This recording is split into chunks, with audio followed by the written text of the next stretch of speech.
Welcome, everyone. This is the August 22nd, 2024 board meeting of the Maryland Environmental Service. It is 9:32 a.m. and we are going to get started. It looks like we have a full house. We have representation for each of the board of directors today. And we are going to start with the Inspire Award this morning. So today for our Inspire Award, we would like to, the award is Patrick Moran, and he's in the administration group. And the aftermath of the tragic collapse of the Francis Scott Key Bridge in March 2024, the Cox Creek dredge material containment facility required additional support to prevent unauthorized site access. When called upon, Patrick immediately stepped up. He took on the responsibility of monitoring the facility, managing visitor access, and ensuring that only authorized personnel could enter. Patrick's dedication went beyond Cox Creek. Even as he was handling urgent duties at the site, Patrick continued to oversee and manage the HVAC systems and building temperatures at the MES headquarters office. His ability to balance these critical tasks, ensuring both our remote facility and HQ remain secure and comfortable, showcases his exceptional work ethic and commitment. Last month, the HR team and Managing Director Kanish Sharma had the opportunity to visit Cox Creek, where they received glowing feedback about Patrick's performance and dedication during his time there. Patrick exemplifies what it means to be a true team player, and for that, we're deeply grateful. MES is proud to present Patrick with this Inspire Award, a small token of our sincere appreciation for his hard work, resilience, and invaluable contribution to our team. Thank you, Patrick.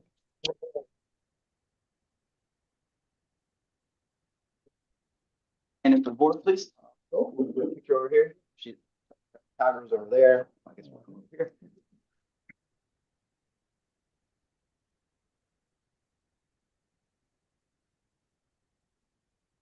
Very much.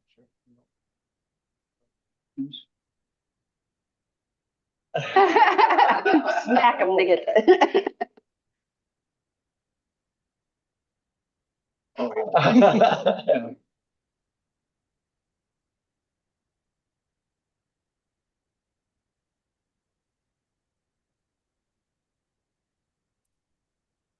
Like, I'm just getting a certificate.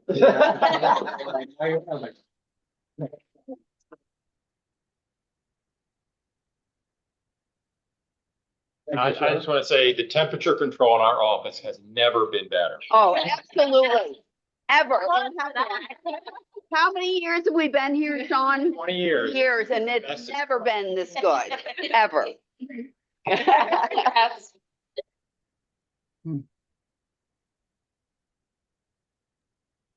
Thank you, sir. Thank you. Okay, the July 27th, 2024 minutes have been distributed.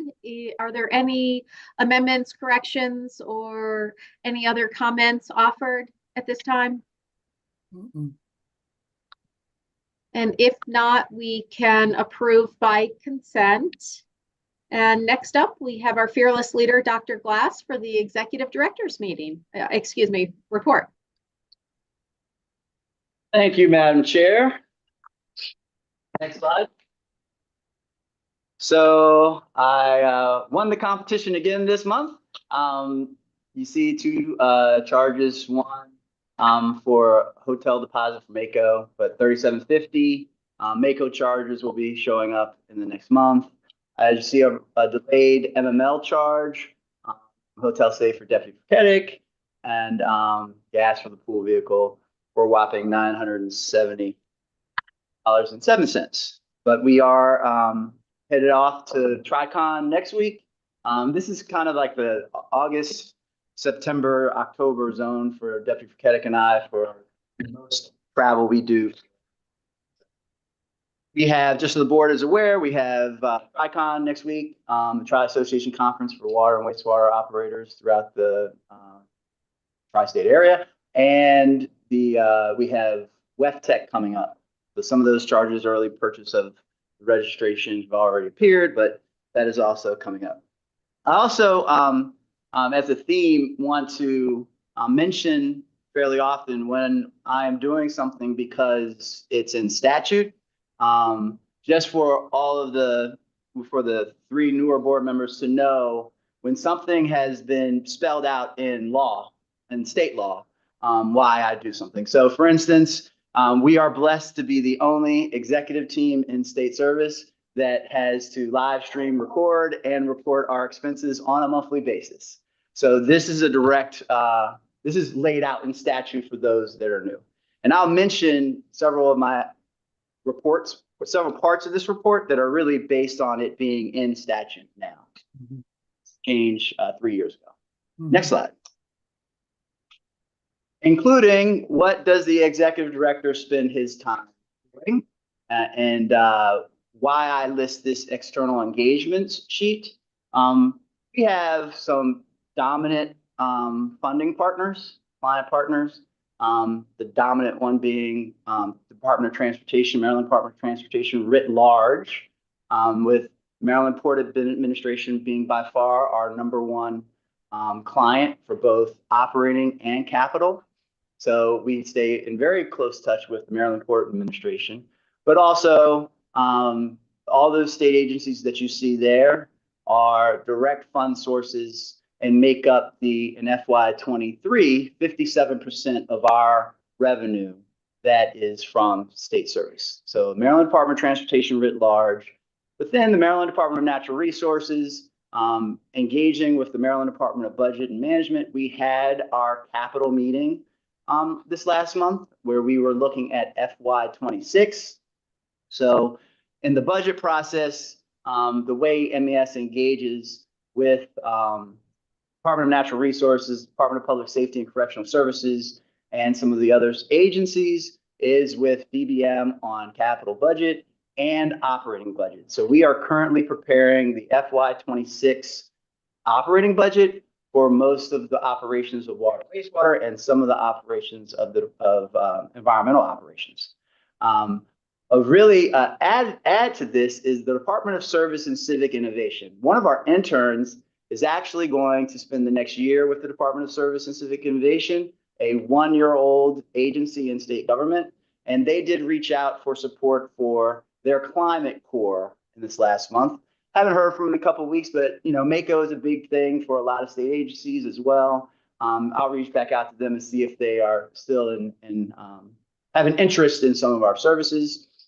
And being MACO, it was a very rich environment with starting actually a kickoff. Well, I think I have that later, but those are the things I had written there. One other thing with DBM is that the DBM is looking at, for FY26 in particular, evidence-based budgeting. So we had already had our capital budget hearing before I was invited to attend a seminar with them. And so there's a theme on any increase in budgets in the state of Maryland. The agency is required to give data supporting that need at excess budget. So we'll be approaching our operating budget with that theme in mind. Lots of contacts at MACO, great follow-up. Dorchester County, who is not a client of any size for us. Obviously, we operate wastewater in the town of Cambridge, but we don't have a lot of engagement with the county, Dorchester County in particular, but there was a request to discuss. I've already reached back out to follow that lead. Harford County, which is a major partner, top 10 partner of ours, they've asked for some interest in other services that we provide outside of environmental operations. Wycomico was very thankful for some support they received from environmental operations as well. And also at the DMMP Executive Committee, I will have to give a big shout out to Managing Director Dolliner for praise that the Deputy Administrator for MPA really said that she has been doing great service in work supporting MPA as of late. Not that she doesn't always, but he actually he picked out saying that EDR has really been supporting MPA well in the last few months. So I just wanted to give that shout out. Next slide. So by the way, so all those external engagements, and including, I didn't even get to the private sector, but all of those external engagements, this is about you all knowing how I spend my time. So my time with business development engagement is primarily these players. We are working on an NDA with Honeywell. It is not gotten finalized yet.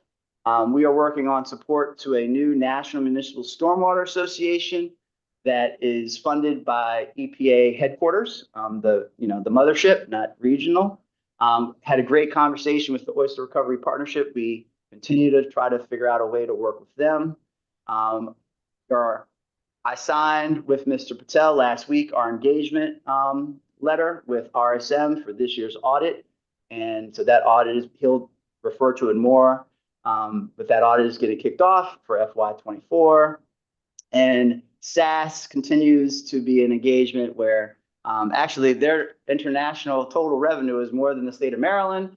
But I still talk to them about how we could help them with the implementation. They haven't passed the Ms. Slatnick, but we have continued conversations how their special stormwater software and flood mitigation capabilities could be combined with sensors in some of our counties. So, but the fund source for that has not been identified, but we still continue to engage with them.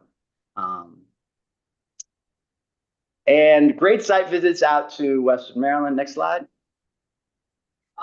Great side, the selfie continues. I did miss out on Frostburg Water Treatment Plant. I just forgot. It was the first meeting of the morning, but great visits to Friendsville Water Treatment Plant and Wastewater Treatment Plant. And the highlight of that, not that the operator wasn't awesome, but at Friendsville, which is actually in the bottom picture, the young woman to my left, over my left shoulder, she is actually the granddaughter of the first MES director. Really? Yes. So yes. So Mr. McEwen, so she just, with pride, let me know that she has a different last name because of marriage and everything else. But so the legacy continues. And no one knew it, so it wasn't any form of nepotism. But it was great to visit Garrett County. You see board member, HR committee chair, Mr. Witt there over my left shoulder. And it was a great visit and seeing all the beautiful boats in the sunshine. And if you didn't know, at 2 of the 3 locations, I was informed, Frostburg didn't care. Different county, right? It's like on the edge. But Sylvester Stallone now owns a house in at Deep Creek. So, and I asked the operator, 2 operators told me, and then I said, well, have you seen him? And they said, no. But Rocky is out in Deep Creek, so one of his many multi-million-dollar homes, I'm sure. Anyway, but great site visits, and it was good to see the facilities and meet with everyone out there that day. A beautiful sunny day. I plan to get there in July instead of December, but anyway, maybe I'll come see you in November, Mr. Witt. Next slide. So upcoming visits, I'm really, doing a lot of visits intentionally this year, making sure I get out, Deputy can get out, she can do her schedule aligns, and the administration team, HR and EEO are also visiting sites, and this is all independently. So trying to have lots of touch points with all of our staff all over to show that we really appreciate all the hard work they do at the field sites. So there you have it.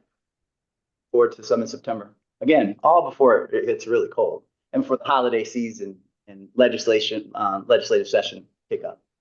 Next slide. So really a cathartic moment. Sorry that Mr. Ford couldn't be in the picture. He was enjoying himself on a well-deserved vacation, but Mr. Ingram stepped in. And again, kudos to our fearless Attorney General, Assistant Attorney General, for all the work he's done on this agreement multiple times and the bonding of it. But the Midshore Regional Solid Waste Partnership, has been extended until 2083. And I don't think maybe, I don't know who the youngest person in the room is, but whatever. Most of us won't be here. Maybe Hammond will still be here. So we'll look forward to another 57 years. It was the most drastic change in the spirit of meeting at the Midshore Administrators meeting at MACO. I think the chair would attest that it was so friendly and open, and man, it just made the whole Eastern Shore seem like a beautiful, loving family from every jurisdiction. It is. After some other meetings the prior year. Anyway, so it's great, it's done, and we're happy to continue to serve the partnership. Next slide. MACO was great again. You know, what they say, the sincerest form of flattery is imitation. So Ms. Merkel has shared the vendor of the redo of our whole setup, and multiple agencies have literally called the vendor and now are outdoing us. The Maryland Energy Administration even has a double wide. Like, they just take over the corner of 2 aisles. We don't have their picture, but they have the same blue theme, which is very interesting.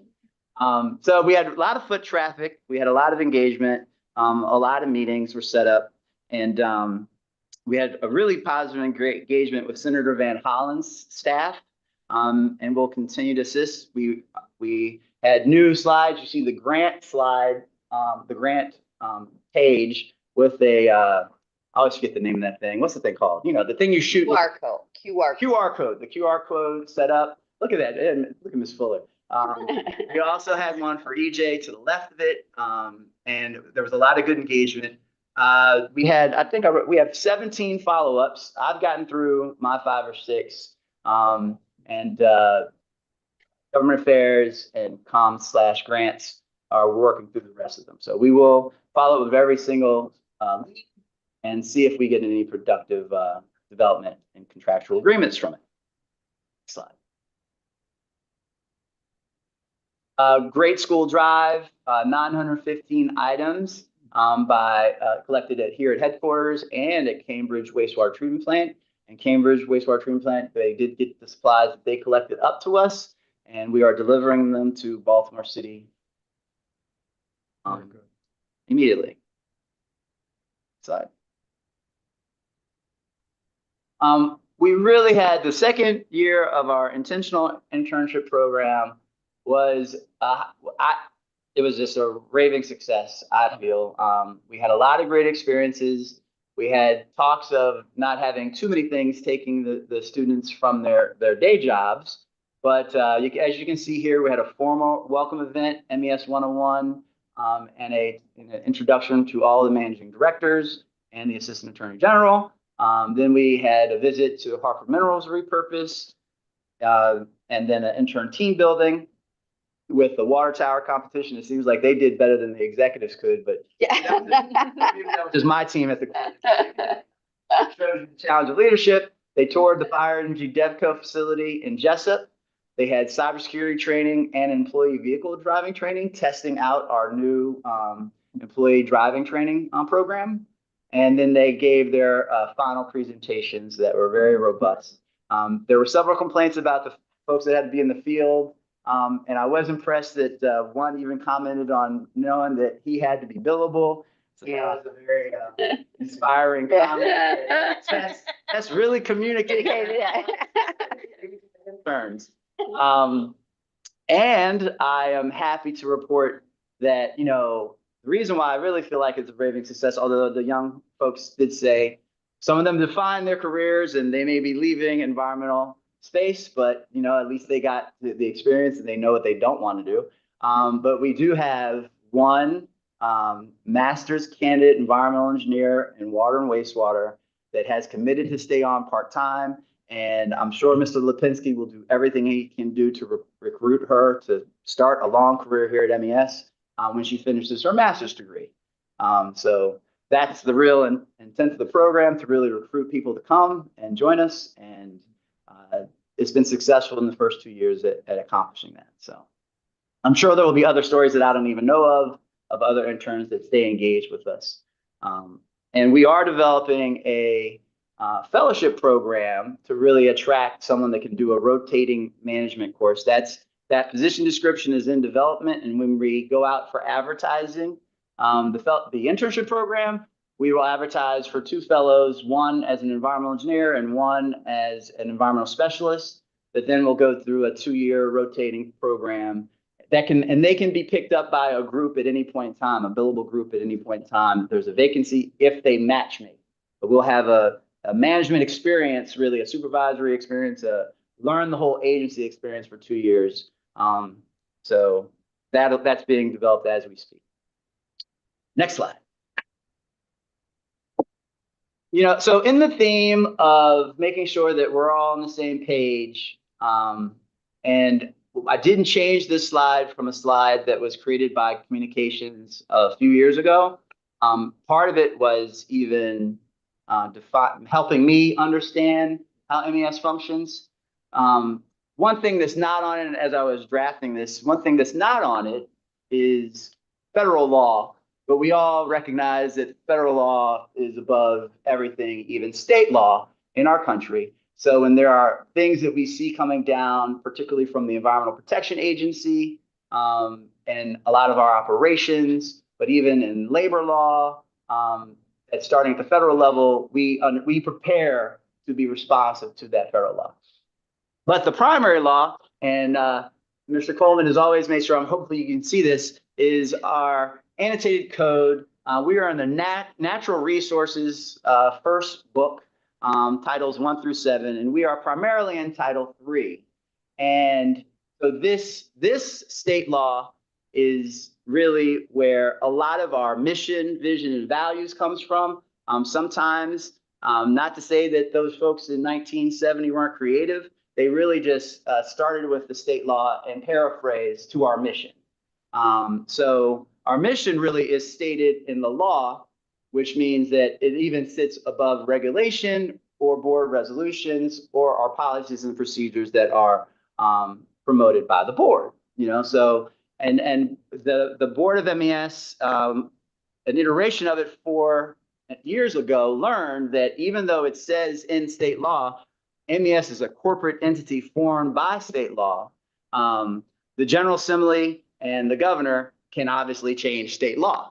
And so we had a lot of changes made in 2021 that also, again, inform how I approach the job and how that passes down.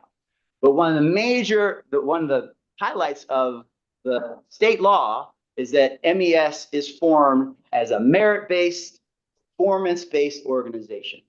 So it is very different in my working at MDOT and DNR in my prior jobs. It is dramatically different as how it's constructed.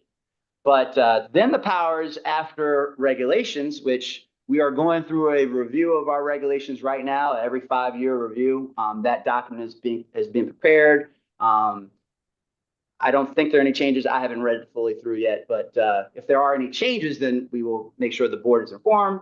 And after that, it's board resolutions and policies. Now, if you look at all of that law, just the Maryland side, I don't even know how many pages it would make up. But one of the reasons we're going to miss Mr. Coleman so much is over his 40 years, we're going to say, he has read and reread it and cited it and blah, blah, blah so many times in court cases. I even had a question in a reread of the statute. And, it's always funny when you get a question out of nowhere. It's a blind question. And then you go into your database. So he read the line and he was like, oh, yeah, that was a case back, blah, blah, blah, blah. And that's why they went to federal. They tried to take them to federal court and not state court. But because we're in state law, state court. Anyway, side note. After that, but there are hundreds of pages of our policies, board resolutions. I just have an index of our board resolutions because there's so many. Most of them are deal with debt and prior projects. And then finally, the space where the executive director starts to have a role starts at the 3 pillars. So I came up, it's the dark days of my first year, and I came up with 3 pillars that will guide us from the mission, vision, and values. And then we had a motto competition that Judge Schmolken, when he was chair, suggested we have a motto, Environmental Solutions for a Better Tomorrow, which is board approved. Now, below all that is we have the 3 pillars, and then we have a strategic plan that I'm holding up a document if you can't see. We have a strategic plan that we are finished the first 2 years of a 5-year strategic plan. That strategic plan starts with all the things above it, and it goes through our key performance indicators that we started with at the start of this. And we now, as an executive leadership team, meet quarterly to track those key performance indicators. That's over to the bottom left as I'm looking at it, so it should be left as everyone else. So the strategic plan and the goals laid out by the board of FY22 for the 5-year 23 to 27 is what is guiding all of our performance and how we are holding the leadership team accountable. So how I'm operating to hold all of the leadership accountable inside of MES from a management perspective to meet the vision the board laid out in this goal. Included in that was the first ever financial performance goal. The illustrious board of FY22 decided that MES should have a goal. And Mr. Patel can confirm or deny, but we have met the 5-year financial goal in 2 years. So we're not going to stop. Mr. Patel is still going to program the growth goal that the board laid out then, but it has a financial goal on top of us meeting all of our environmental goals. And all of this, I say that, and I'm going to stop my reminiscence of lecturing, is that all of that leads to what you will see. The board, the statute says performance and then merit-based. All of that leads to the model that was developed. Mr. Coleman had to tell me the year, building excellence and success together after MES separated from the state. So building excellence and success together, the bonus structure that is constructed, the board and state law asks for me and all of the employees at MES that are contractual employees to perform well and to know that they are compensated based on their capabilities and how well they perform, which is also, again, different than other state entities. So it all rolls in together. I wanted to give that breakdown just to make sure that everyone was clear on like the construct that is really formed out of state law. Are there any questions? I have a comment, Jim Johnson.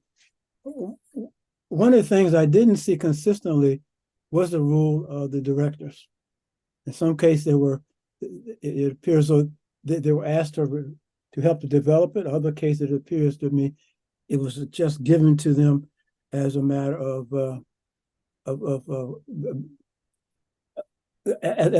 them understanding what's going on. So is there a consistent interaction of the directors as you go through this whole system?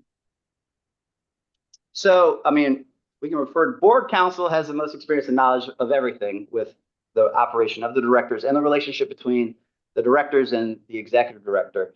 That dramatically changed in 2021. So that we're only in the third fiscal year of redefining the relationship as is not written in law. But I don't know if there's anything to add. Council, this board is functioning like a corporate board that is responsible for governance and sets all of the board resolutions, policies, and procedures, and then has roles in evaluating me, as you've learned. And it's all really laid out in the law where that line is between governance and operation. Set salaries, review all of the financials, review the bonus. This meeting and how it's structured is flexible to what the board desires. It's functioning off of tradition to some degree and what was added to the law in 2021, but Other than that, whether you all like hearing from the managing directors about projects or don't like it, all of that is really at your discretion. This is your meeting to be informed monthly, and anything you want can be added or taken away, except for what's written in the law. Okay.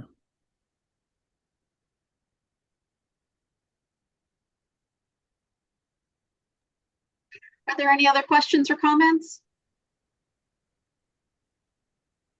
Thank you. Okay, thank you very much, Dr. Glass. Last slide. I won last slide. Ah, Got it yesterday. yeah, that's a new slide.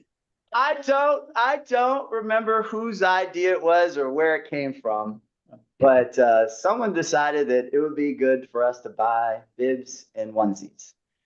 And I'm sorry, I've prepared so much for other stuff. The name of the This is, Rachel Manning's little girl, Madison. She's less than a year old, but she got one of the first onesies from us. And so, we're talking about, we're bringing them up right. Future MES employee. I just saw the picture yesterday. I was like, oh, let's add that. And then Mrs. Fuller got it added. So thank you.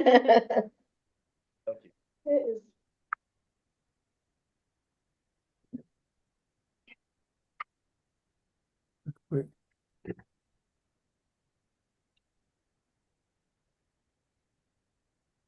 Okay, this is the new business report. There is a slide, as you see, of all the accepted proposals. If there are any questions or comments, please feel free to express them.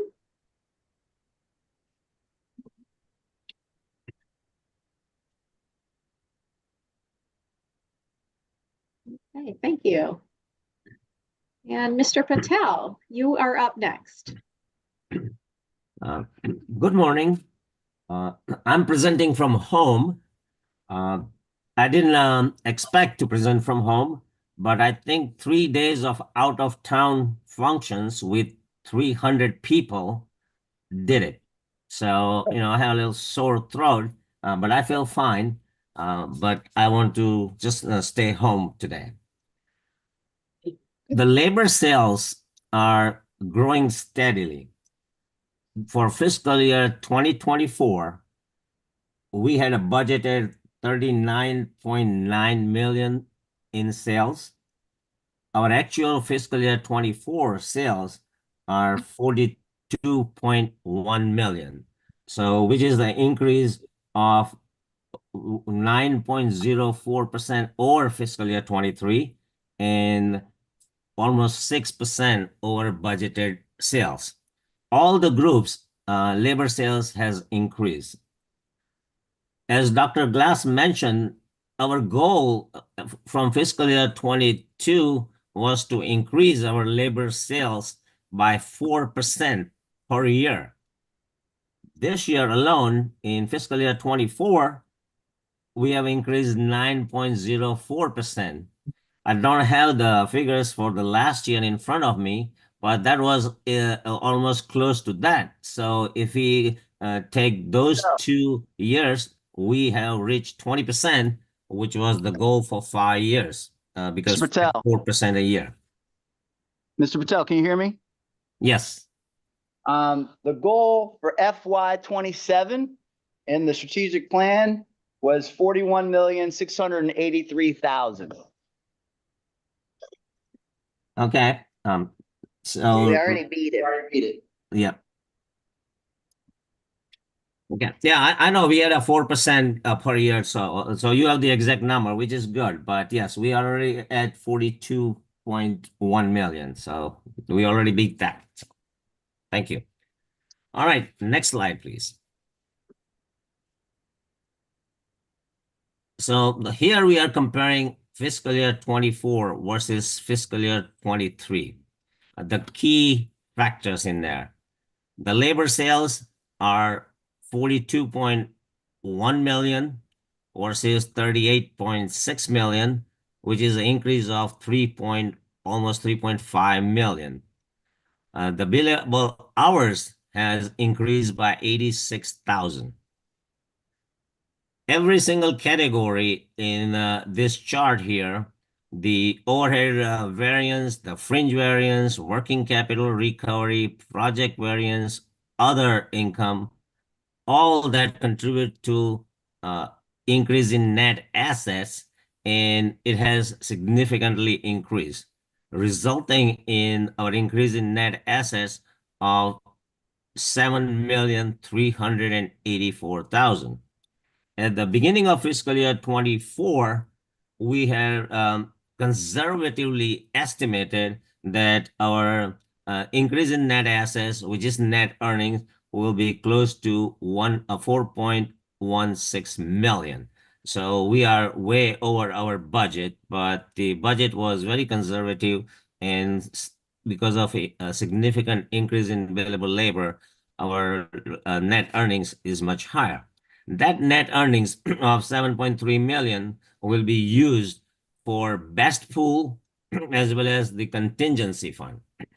We will bring you the proposal for the best pool for your approval in October Board of Directors meeting. Dr. Glass mentioned that we signed the Midshore 2 extension, which will go for another 80 years. Considering our progress, I can guarantee you that MES will be in good financial position for at least those 80 years because we have been consistently growing. So any questions on this actual as of June 2024? All right. And then if you have no questions on financial performance, I have one more item to mention. We have put on hold the Target gift card program. After further studying the IRS rules, that they consider the Target gift cards or any other gift cards as a cash gift now, because those can be sold. There are companies who will buy that. So that's why they're considering that now as a taxable cash payment to the employees. So we have suspended that. We're going to come up with the alternate for it. IRS rules are very strict. Either we can make it taxable, in which case we have to increase the amount of the gift card to cover the taxes that will be paid by employee, or we can have selected gift items that the employee can pick up to $100 a year. Then it will be tax-free. So we'll bring you the proposal, what we plan to do in the next Board of Directors meeting. But right now, we stop issuing the Target gift cards. Any questions on this?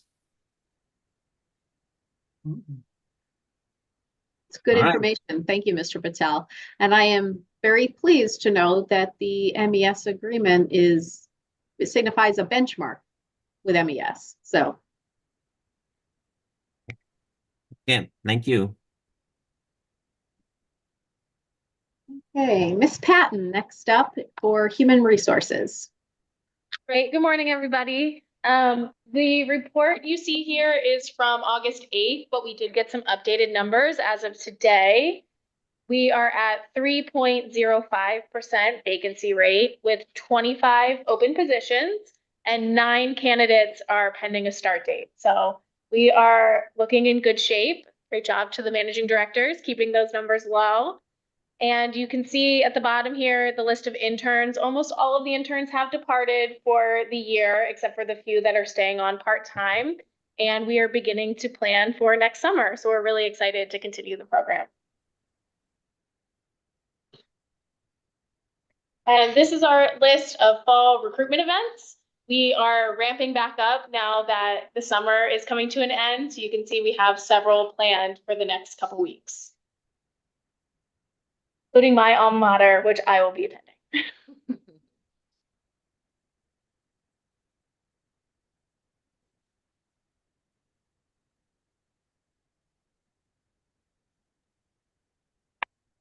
Thank you. Any questions for Ms. Patton? Yeah, I have one question. Can folks hear me? Yep. Yes. Oh, thank you. Why why do we limit the interns to only summer? Wouldn't we have a fall or spring internship program as well? I've worked in several places that have done that successfully. I know the pool can be a little smaller, but there's still additional opportunities. I think that's definitely an opportunity to explore. This is a new program for us, so we've kind of limited to the summer as a testing pool, but I think with the success we found, it's something we can definitely consider. So, and they have stayed on or been hired as employees if they were, sometimes we get people that have finished their senior year, and they are directly hired. Ms. Slatnick had 3 or 4 from the first year. How many did you have that placed in embedded DNR? 3. Yeah, but we also had an intern from last summer who came back for winter for a couple weeks. Yeah. So I think unofficially we offered them the opportunity to come back. Yeah, if they were a high performer, then they start part-time. In communications, the young lady that's going to the DSCI, Department of Service and Civic Innovation, she did work. She was local and she did work all year last year. So we do stay engaged. We just haven't had a formal program where we do a introduction and a recruitment and give them experiences. We haven't done that formally during the year, but we do hire them. And we'll consider, like, we haven't included a co-op program yet as well. So we're rolling out all the great practices from other organizations. Co-op would be another extension that we could go to and have a formal agreement. And like I said, we're looking at the rotating, give a young professional that experience of learning about different parts of the agency. So we're rolling them all out, but you witnessed the second year of the program. So, and you saw the end of the first year when you started. So it's still, but we'll take it into consideration and we'll look into it. Some type of formal year-round co-op program for regional schools. Yeah, that background is great. And I mean, I appreciate the amount of work that goes into, establishing a program like this and working with interns for the summer. And I appreciate the amount of work it would take to expand it out, but I was just curious. I think you're going to find that some institutions are moving away from co-op programs just because of the number of credit students have to carry with it. And many times in engineering, 120 credits and you got a degree. So you might look at it both ways.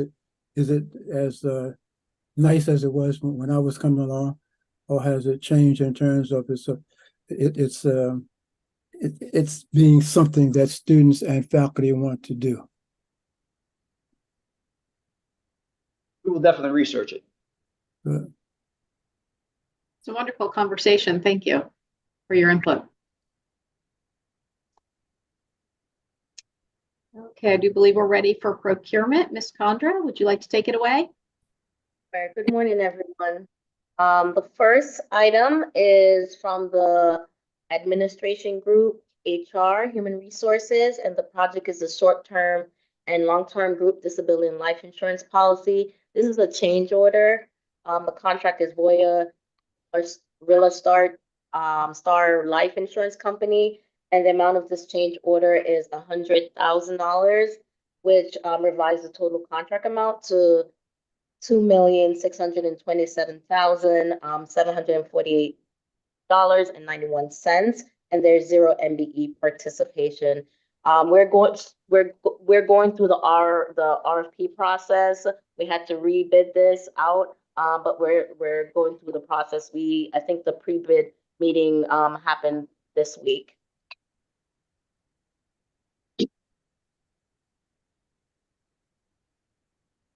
Okay, I am entertaining motions on this item. So moved. Second. Second, okay, we have a second. Are there any questions or items for discussion? I have one question, Madam Chair. Yes, Mr. Botts. Why is this being rebid? I'm just curious. Is there a lack of bids or kind of what happened next round? Well, it's not a lack of bid, is based on Comar and how looking at the pricing, and also looking at how they submit their bids. There's a lot of non-responsiveness because of they're changing the RFP per there and it's not allowed. And so we have to rebid it to give them a chance and we did the pre-bid meeting again, let them understand that they cannot change the document, the solicitation document. So that's why, give them another chance to get it right. So were all the bids then non-responsive to the requirements of the proposal? Yes, yes, Okay. yes. Okay, thank you. You're welcome. Mhm. Any other questions? Okay, if you are in favor of approving this item, please raise your right hand and say aye. Aye. Aye. Any Aye. opposed? Motion carries. Number 2. Number 2 is a renewal, and it's from the administration group. And the project is MES Headquarters Grounds Maintenance. The contractor is Beachfield Landscaping Incorporated. And this is the first renewal for the amount, the second renewal for $65,000, which increased the contract amount to $263,848. The MBE goal set for this was 4%, and the participation is 9.6%. So moved. Thank you. Is there a second? Second. Okay, any questions or comments? Hearing none, all those in favor, please raise your right hand and say aye. Aye. Aye. Aye. Any opposed? The ayes have it. Number 3. Number 3, it's another renewal, and this is from the Water Wastewater Group, Engineering Service Division. The project is supplies purchase agreement for the liquid emulsion polymer wastewater treatment plant, and the contractor is Maryland Chemical Company. And this is the 4th renewal for the amount of $47,334, which increased the contract amount to $234,094, and there is no MBE participation percentage set for this. Is there a motion for approval? So moved. Thank you, Mr. Witt. Is there a second? Second. Okay, any questions or comments? Hearing none, all those in favor, please raise your right hand and say aye. Aye. Aye. Any opposed? No opposition. The motion carries. Number 4. Number 4 is another renewal for the Wastewater Group Engineering Services Division, and this project is the beneficial reuse services watered, lime stabilized biosolids, Maryland Correctional Institute, institution, wastewater treatment plant. The contractor is Rising Systems Incorporated, and this is the second renewal for the amount of $89,038. Total contract amount is now $263,000. The MBE goal set on this is 0%, but the contract was awarded to a certified woman-owned minority business. Okay, is there a motion for approval?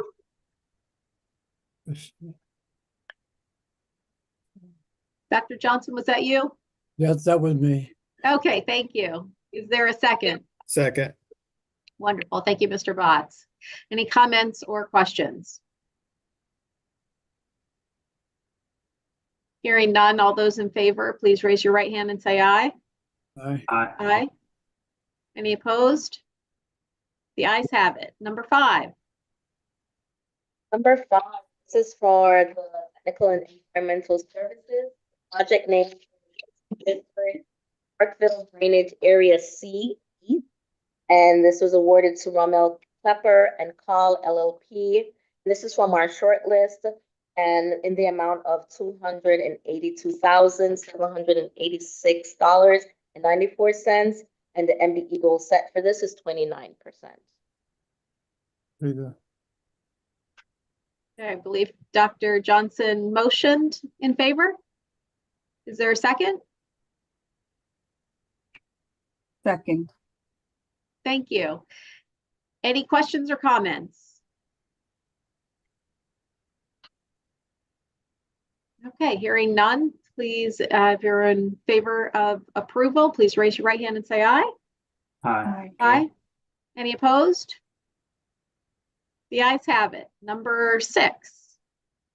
Number 6, this is from the Technical Environmental Service Group again, and this project is Historic Parkville Drainage Area C West, and it is awarded to Rommel Klepper and Call LLP, and in the amount of $282,786.94, and for this, 9%. Thank you. Is there a motion for approval? So moved. Thank you. Is there a second? Second. Excellent. Any questions or comments? Hearing none, all those in favor of approval, please raise your right hand and say aye. Aye. Any opposed? No opposition. The ayes have it. Number 7. This is from the Technical and Environmental Service Group again. The project is Task 1, Historic Parkville Drainage Area A West. And this is from our short list, and it's awarded to iDesign Engineering Incorporated for the amount of $348,331.53. And this is an 8% MBE goal that is set. The prime is a certified SBR and MBE. Okay, is there a motion for approval? Aye. Thank you. Is there a second? Second. Thank you. Any questions or comments? Hearing none, all those in favor, please raise your right hand and say aye. Aye. Any opposed? No opposition. The ayes have it. Thank you. Number 8. Number 8 is, this is from the Technical Environmental Service Group again. They're busy. The project is Task 2, Historic Parkville Drainage Area A. And again, from the short list, awarded to iDesign Engineering Incorporated in the amount of $337,193.80. And the MBE goal is 16%. And the prime, as I mentioned before, is a certified SBR and MBE.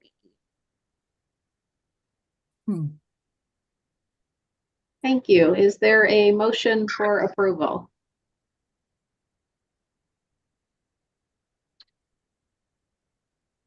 So moved. Thank you, Dr. Johnson. Is there a second? Second. Thank you, Mr. Witt. This sounds like a very big project when you add all the pieces together. I hope it's a great project when it is all said and done. Are there any questions or comments? Hearing none, all those in favor, please raise your right hand and say aye. Aye. Aye. Aye. Any opposed? The ayes have it. Number 9. Different group, Environmental Operations for the project Ground Station Road Sanitary Landfill. This is for the landfill gas power plant operations and maintenance for fiscal year 25 and 26. It's awarded to Curtis Power Solutions LLC for the amount of $2,741,740. And the MBE set for this is 10%. Okay, is there a motion for approval? I think this is one, there's only one person, one company to do it, so I'll say I'll move forward with it. Okay. Thank you. Is there a second?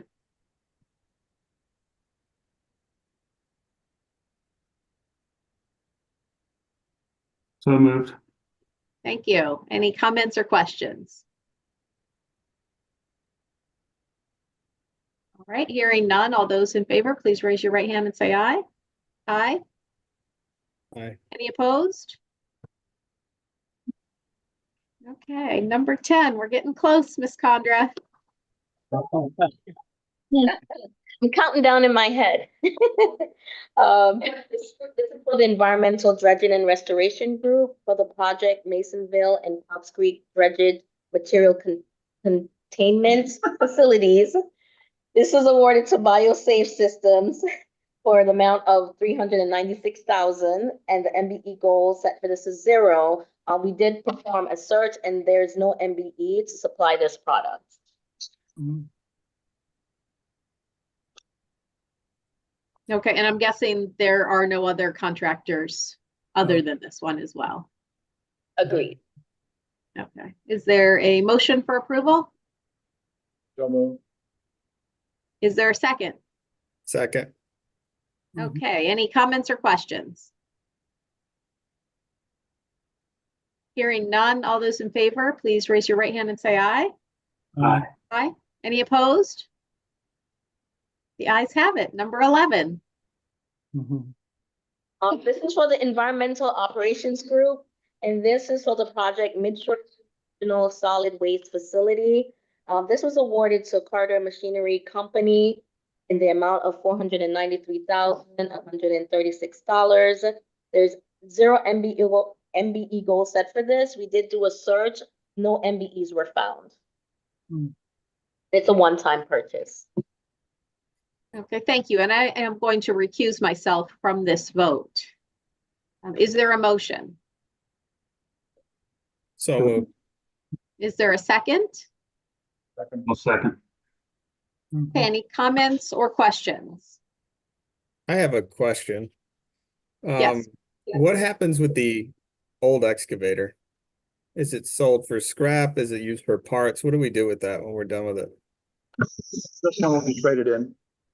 Trade it in? Keep it in with the purchase. Okay, Mm. thank you. Good question.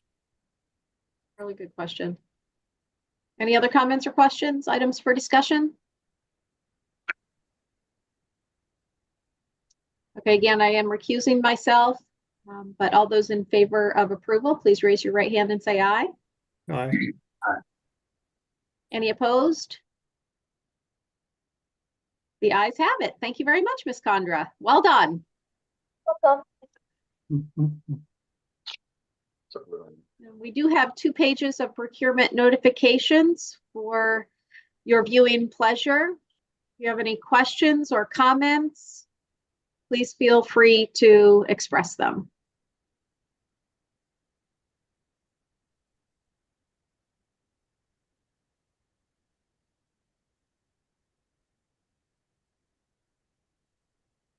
Okay, thank you.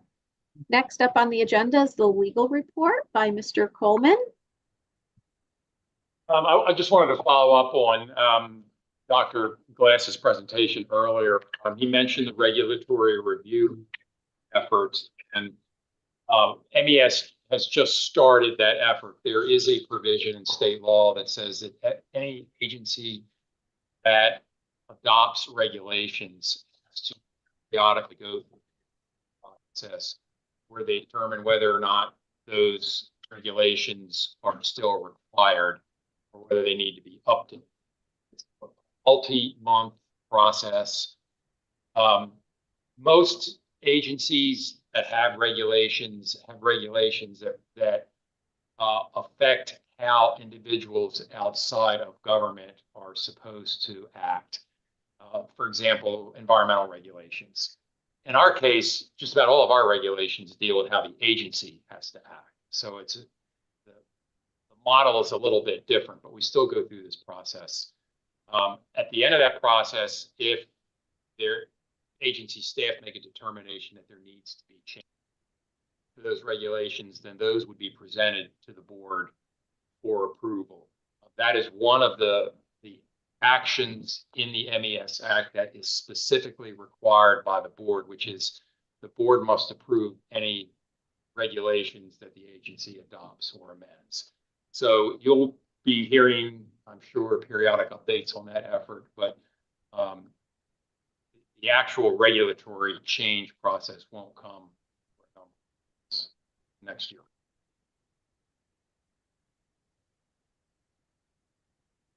So Ms. Patton and Ms. Condor get to do most of the heavy lifting on that effort. That's all. Okay, thank you. We're going to slide into the group updates, and it appears as though we're going to start with Ms. Dolinar with the Deep Creek Lake Arrowhead Cove dredging project. Thank you and good morning. Today I'd like to give an update on a recently completed project. The Arrowhead Cove dredging project was recently completed, and it's part of Deep Creek Lake, and we performed the work on behalf of our client, Garrett County. Maybe Rocky's listening and he can appreciate the work that we did.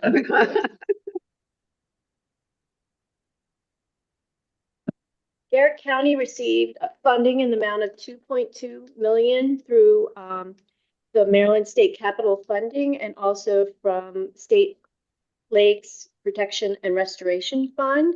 And that $2.2 million was able to fund the final design of the project, the permitting, the dredging, and the restoration. MES, through a competitive bid, awarded a contract to BICO Enterprises to perform the dredging and the restoration. The project required dredging up to 11,000 cubic yards of material from the cove for an estimated cost of $1.6 million. The work NTP was provided in September and BICO mobilized in November of this past year.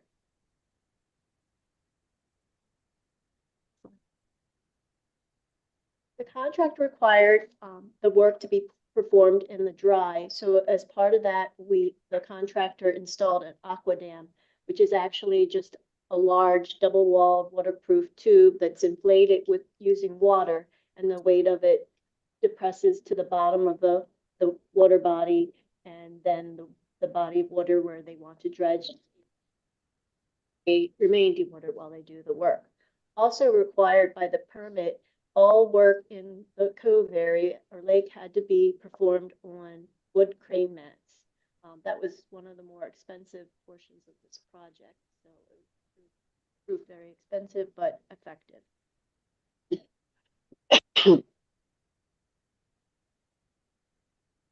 So overall, 11,000 cubic yards of material were dredged from the dredging template. You can see the excavator there. It increased the depth of the from 1 to mostly 4 feet. And once they dredge using the excavator trucks, which also had to operate on the mats, and put the material over to the staging area, which is adjacent to the cove, and the material was stockpiled and allowed to passively dewater, and then the material was then trucked to the Garrett County landfill to be used for alternative land cover. I might want to mention that one of the challenging portions of this project was they had a very small window to operate October 15th and March 1st, mostly because of the recreational uses in the cove. A lot of the landowners didn't want to pull up their docks until the recreation season was over. So the contractor was limited to dredging between a very cold portion of the year, but the weather was very mild, so they were able to start dredging December 4th and finish January 3rd, and then the hauling was actually they were able to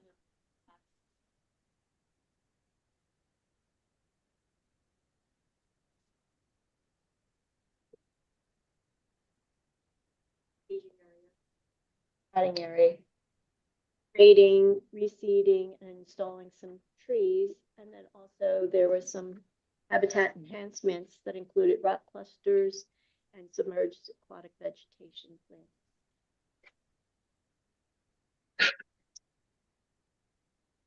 You can add one other thing, because this highlights both inter operation and efficiencies. And it highlights how we can add value-added services for our customers. Garrett County landfill it's soil starved. It's very rocky, in need of additional soil. And this project made a available and cheap source of soil for the county. Daily cover. Daily cover. And it was it's a good example of how we work together and how we can provide value added to our customer. Mhm. Mr. Witt, do you have any comments? Administration? No, I purposely took more of a back seat to this project to avoid any conflicts of interest. Excellent. I did stop down periodically just for my own curiosity and some questions that came up, but my day-to-day involvement was not great with this project. But generally, the county was happy, though. I mean, They're pleased, and I think this is the first of several more to come. The county kind of looked at this project as a pilot study to see how it would go. And there's quite a few coves in the southern end of the lake that need the same treatment. Excellent. We would never ask you to break your conflict. Conflict. Thank you, though. Thanks for the comments. We didn't know about that. I didn't know about that. Originally, the very first thing that was done was a study to figure out what would be Cove is- priority coves. And then this is known as the priority, but there were several that fell in the top priorities. if They funding didn't know was there available. was funding available. Yeah, if funding was available.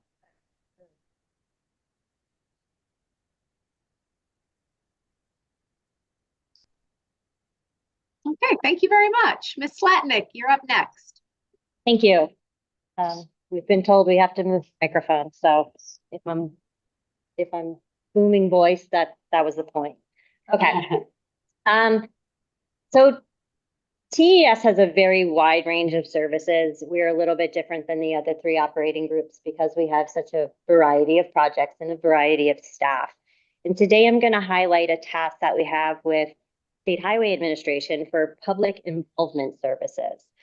It's a small but mighty task. It's fully supported by one staff member, Jessica Pilarski, and I'll just briefly discuss what Jessica does. Can you stay on this one, Pam? Stay on this one. Yeah. You were too fast for me. Jessica oversees the development of project newsletters, which are used to notify the public about major project milestones and to inform them of any upcoming project-related events. These are meetings that are open to the public, so they're not the team meetings, they're the meetings specifically for the public.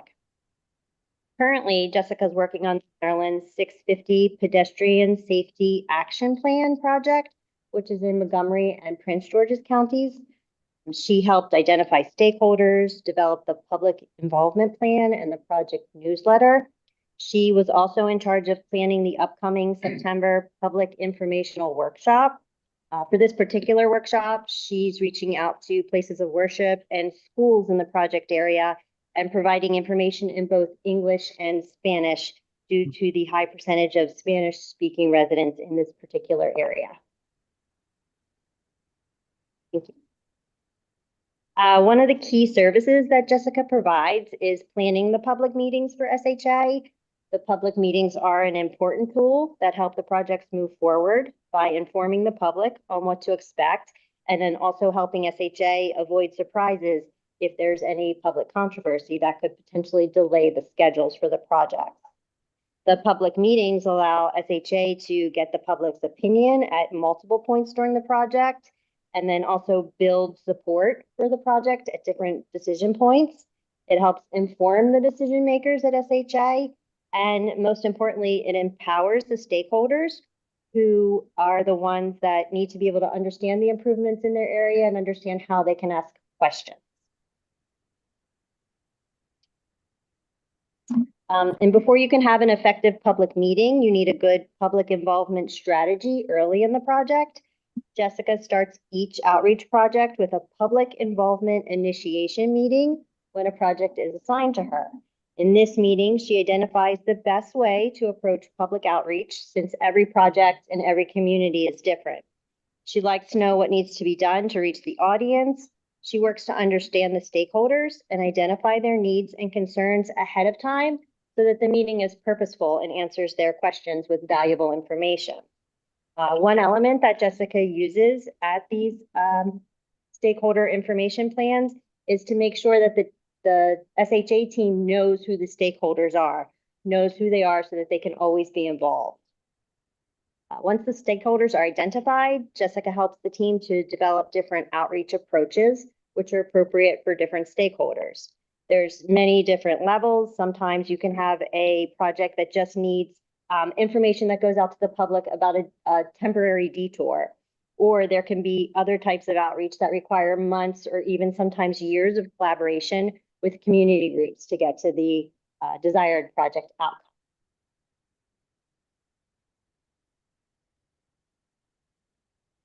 Recently, Jessica served on 2 award-winning teams with State Highway Administration. She was a part of the Triple Bridges team that won an award this year for its Bridge Builder Survey. The award was given at the MDQI conference. That's the Maryland Quality Initiative Conference. It's the big MDOT conference that's held every year. The Triple Bridges are the interchange at I-695 and I-70. The public involvement team received an innovation award for their Bridge Builder Survey tool, which provided project background information and solicited input on design. The survey garnered 2,000 responses over 57 days, which is fairly impressive. Yeah.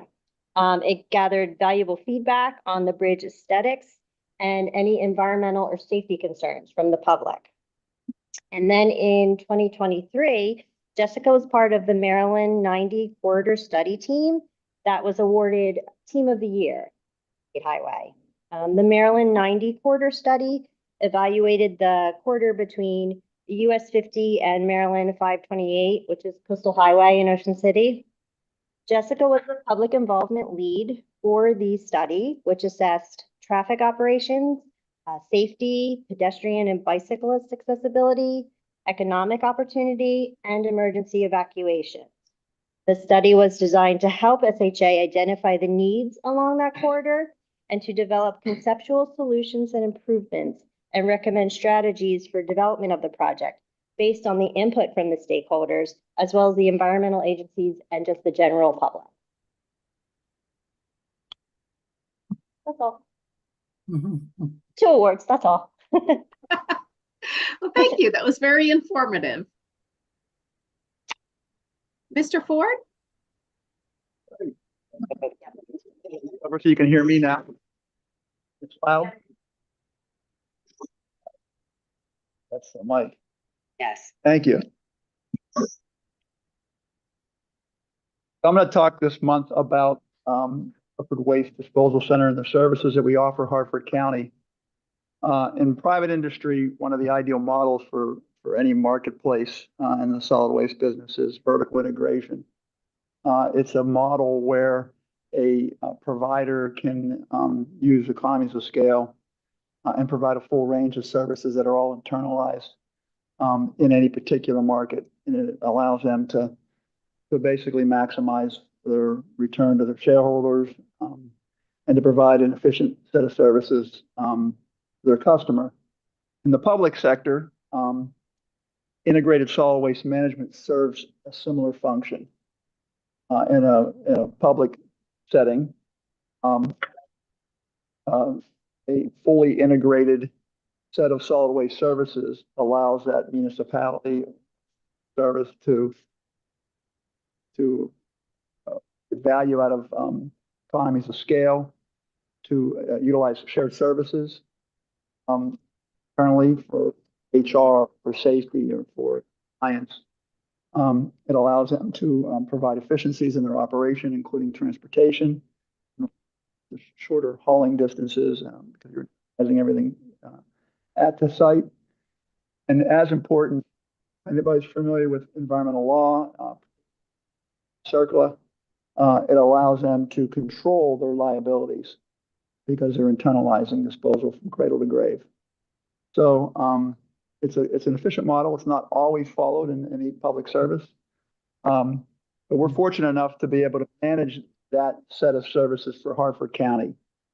So services include top to bottom, transportation, landfill disposal, transfer, composting, engineering, monitoring, and compliance. And I'll talk about those as we go through the next set of slides. Slide. So we began services. We began negotiating this contract with then county executive, the late county executive, David Craig. We were able to negotiate a contract with the county to provide basically all of the services that the Department of Public Works Bureau of Solid Waste was providing. So we took over that function for the county. The services I said include the operation of a homeowner drop-off and active landfill at Scarborough Road. We manage the Hartford County Office of Recycling. We manage the operation of the Hartford mulch and compost facility. It's at Scarborough as well. We operate the compliance systems, including a landfill gas extraction system, and at one point, groundwater monitoring that was required there, treatment that was required there. We have since been able to decommission that plant. We've come into compliance. We have environmental monitoring at 7 of the county's closed landfills. We do roadside litter control on the countywide Adopt a Road program. We do noxious weed abatement. We also, it's not on this list, but will assist the county in code enforcement, solid waste code enforcement, basically providing labor when there's enforcement action required. Next slide. So the point is that it's an all-encompassing set of services for one county, from top to bottom. Some of the challenges that we have, because the landfill itself is, the county had an agreement with Baltimore County to manage solid waste. There was a time when the county had closed down its waste to energy incinerator and were in need of additional disposal. They reached an agreement with Baltimore County where they did a volume trade. And so a lot of the volume goes to Baltimore County now. So the landfill is in volume, or it's in airspace conservancy. So we only take a small amount of material to the landfill. And that's a challenge if you understand how a landfill works in terms of managing a small set of volume.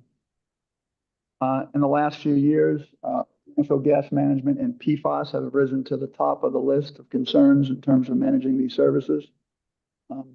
PFAS in particular is something that we haven't fully defined yet in terms of what the overall impacts are going to be. But it is a cost and a concern for us. Landfill gas management, the rules change in this climate change atmosphere where we're more and more considerate about what we are allowed to be emitted into the atmosphere. Methane is an issue. And so monitoring has been increased in terms of how landfills are monitored for landfill gas, and particularly methane.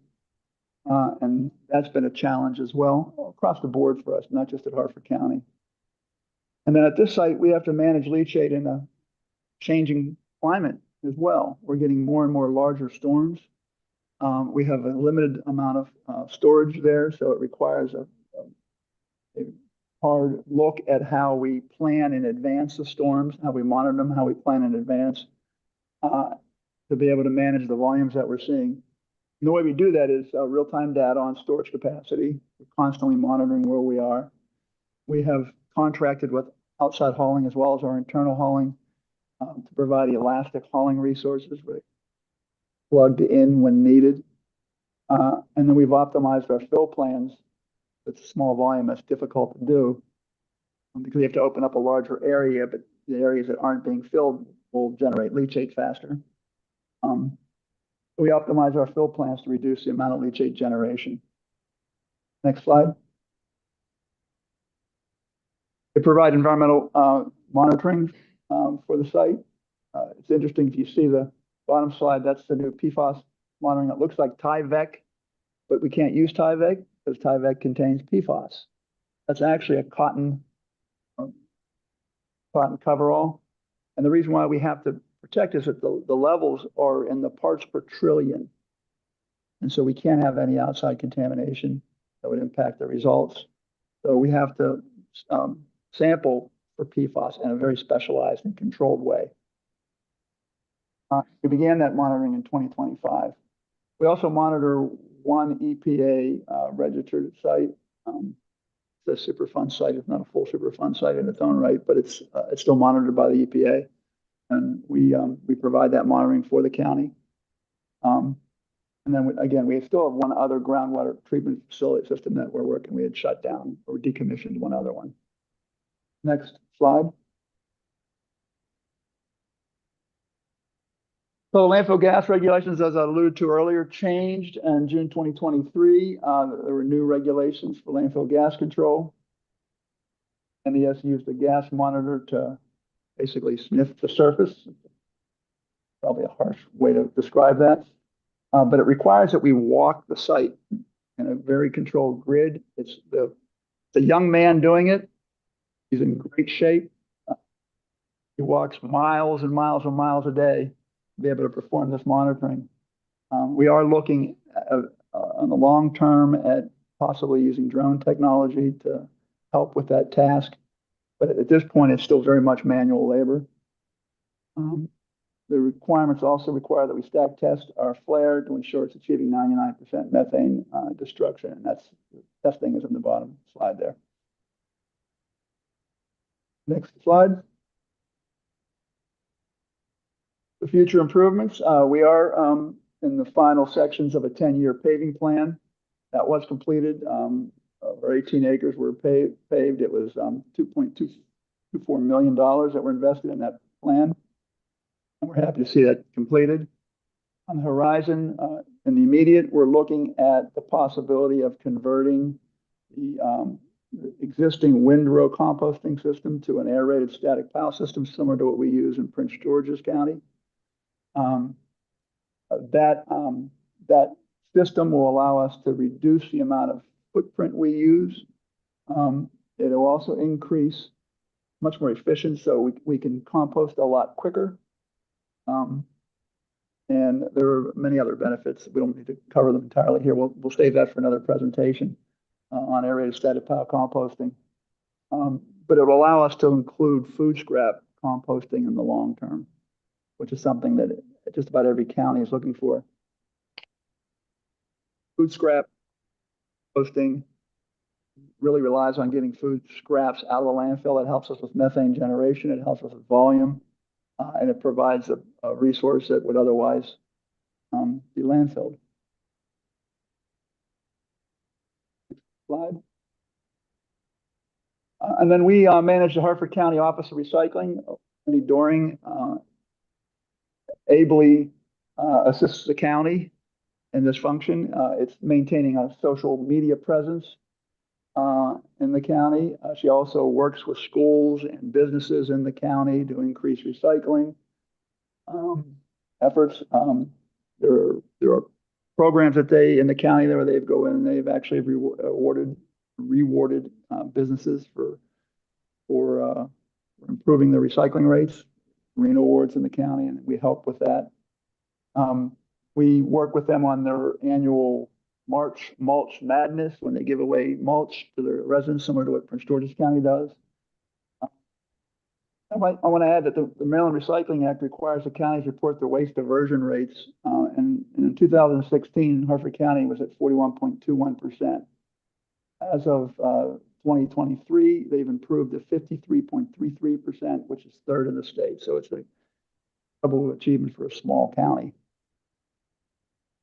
And I think that is it. I have one more, emergency response. So when we have storms, we're part of the debris management planning for Hartford County. We have in the past mobilized when there have been heavy weather events where we're required to get debris out of the roads, or we've placed containers out in those neighborhoods where there's been impacted by heavy weather. And then most recently, the tragic explosion in Hartford County that leveled a home and really devastated a neighborhood. We were able to help the county there by placing containers to help manage some of the debris that had been generated by that blast in and around the neighborhood. So that was a service that the county offered to their residents there, and we were more than happy to participate. So again, we help with the emergency response when needed. And that was it. Yeah. Any questions for Mr. Ford? Okay, Mr. Lipinski, you're up next.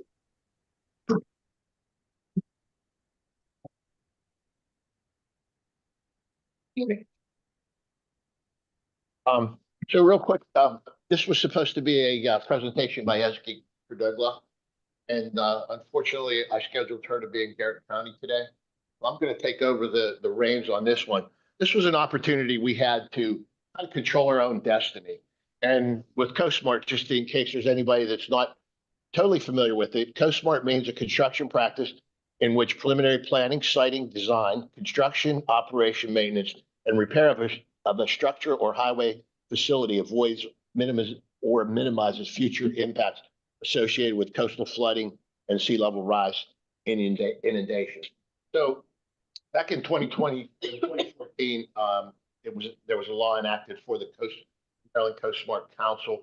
That council resides at the DNR, and basically it looks to generate, looks at the impacts associated with rise. Then it's applicable to state and local capital projects that are up to over $500,000 and at least have 50% of the state funding. The little drawing on the side shows exactly what that area is from the FEMA base level, and then up to the CoSmart and the CRAB, which is the climate resilient action boundary. Next slide. So what happened was we got a request from MDE to take a look at or participate in a group that was going to look at the existing gap in the guidance between the CoSmart and the CoSmart that for improving wastewater treatment plant infrastructure.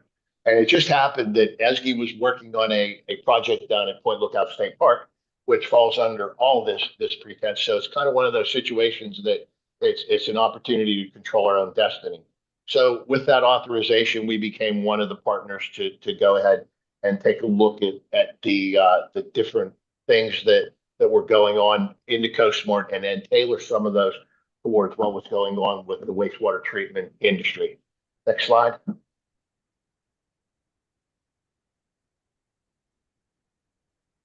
So the objective was to look at where we were lacking in the guidelines for wastewater improvement projects. And then our role was to take and put together a written document that filled those gaps from the original CoSmart part of it. Next slide. These are some of the things that the group has come up with. It's still ongoing, and this was a draft back in May. Check valves should be provided on all inflow and outflow. So this looks at the opportunity where stormwater could back into the plant, or the plant could be pushed. It could be pushed out into the water areas and that. So what they're looking at is to look at stopping cross contamination with simple check valves.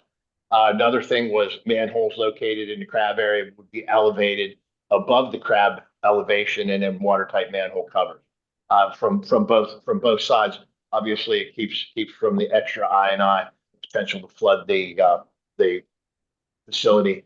And that this next one was kind of interesting because there's wet proofing, which requires you to harden all your pumps and things like that, so they don't get damaged when operating in a wet area. What this done was allow that dry flood proofing to be considered in these areas. And the dry flood proofing it's a concept where you keep the water out. So there's automatic, which is the permanent, which you don't have to do any kind of manipulation to the thing, like put in blocks or anything, and or kind of devices, or the manual where you have to get out and do things. So this dry flood proofing is a measure that was going to be allowed as long as it's accessible.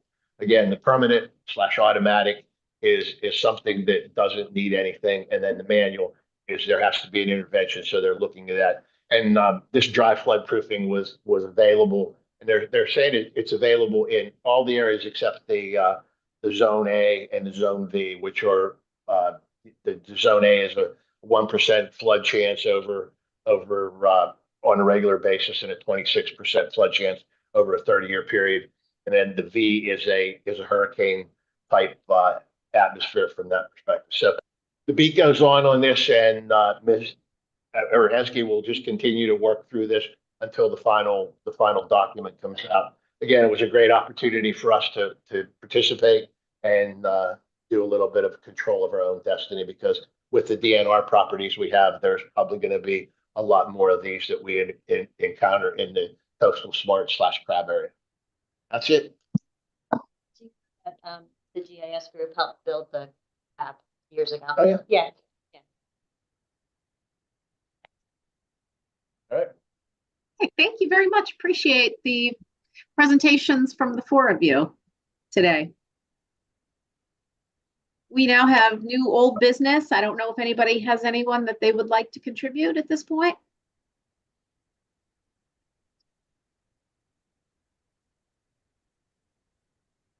I'm not hearing any. An announcement is the next meeting is Thursday, September 26th, 2024 at 9:30 a.m. And we have a closed session today. We will be adjourning our meeting from the closed session. We will not reconvene in open session. And we are closing a portion of today's meeting under the general provisions article, section 3-305B, to discuss the appointment, employment, assignment, promotion, discipline, demotion, compensation, removal, resignation, or performance evaluation of appointees, employees, or officials over whom the public body has jurisdiction. Any other personnel matter that affects one or more specific individuals, and to consult with counsel to obtain legal advice. As always, if anyone objects to the closing of the meeting, please contact MES and the website is listed. So can we have a motion to go into closed session? So move. Excellent. Thank you, Judge Smokin. Do we have a second? Second. Second. Okay, all those in favor, please raise your right hand and say aye. Aye. Okay, I believe we have unanimous approval there, so we will be moving into closed session. Thank you, everyone, for your